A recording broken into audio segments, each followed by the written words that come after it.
Please join me in welcoming Dr. Michael Capps from Epic Games to the stage to show off the next generation of the Unreal Engine running on Xbox 360.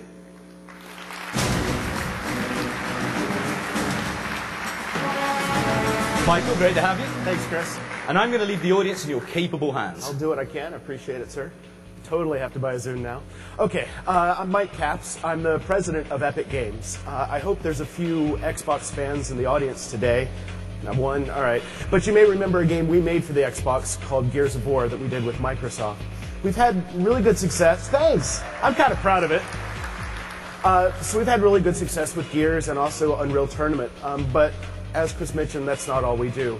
We make the Unreal Engine, which has won the Game Developer Magazine's Frontline Award the last 3 years running. So it's been about a year and a half since we made Gears of War and launched it, holiday '06. A lot of people still consider Gears to be sort of the high watermark for technology and video game graphics.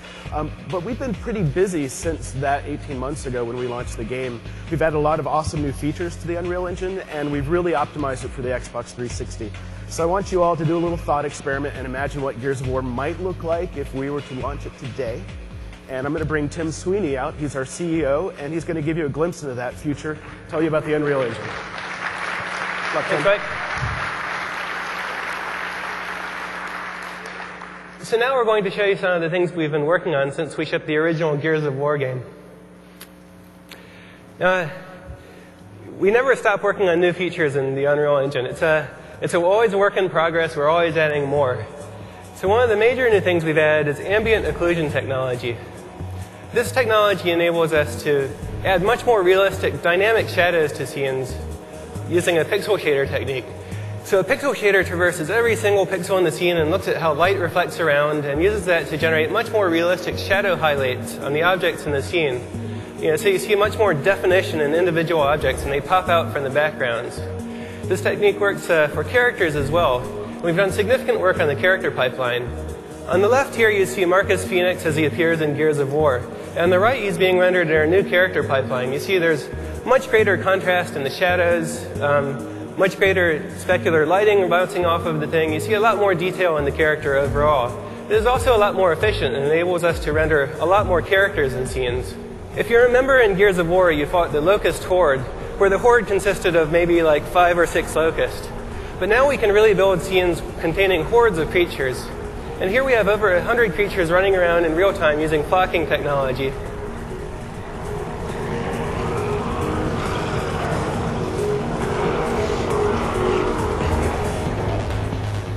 We've also improved the water technology on Unreal Engine 3.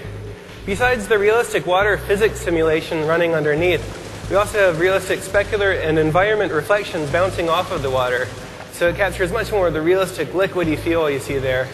We also have more dynamic interaction with the water, so more realistic sound effects, more realistic splashes using particle systems. And this scales to very large environments. So you can build your game taking place on a deserted island, or you can build that jet skiing game you've always wanted to build using Unreal Engine 3. The engine now scales to much larger scenes like that. Now, Matinee is the system we use to build all of the Gears of War cinematics, the real-time cinematics that play back in engine. We've substantially improved this to give artists movie director class control over all of the objects in the scene, over cameras, over cuts. And we have a real-time preview now in engine that gives you all the visual effects of the real cinematic at a level that's not even seen in Hollywood now in their preview tools.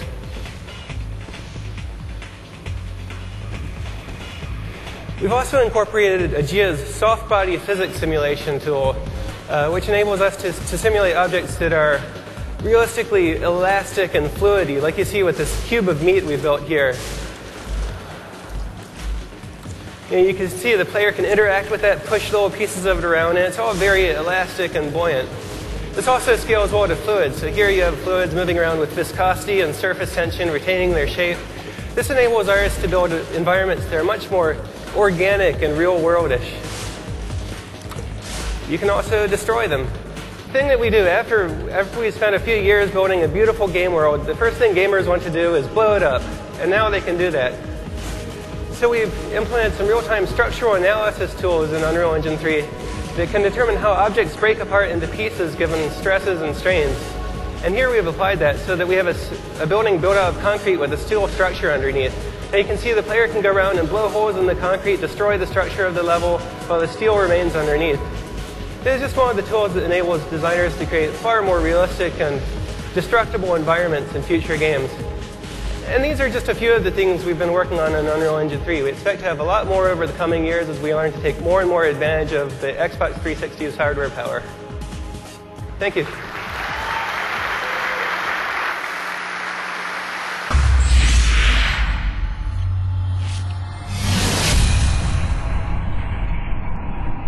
Sweet.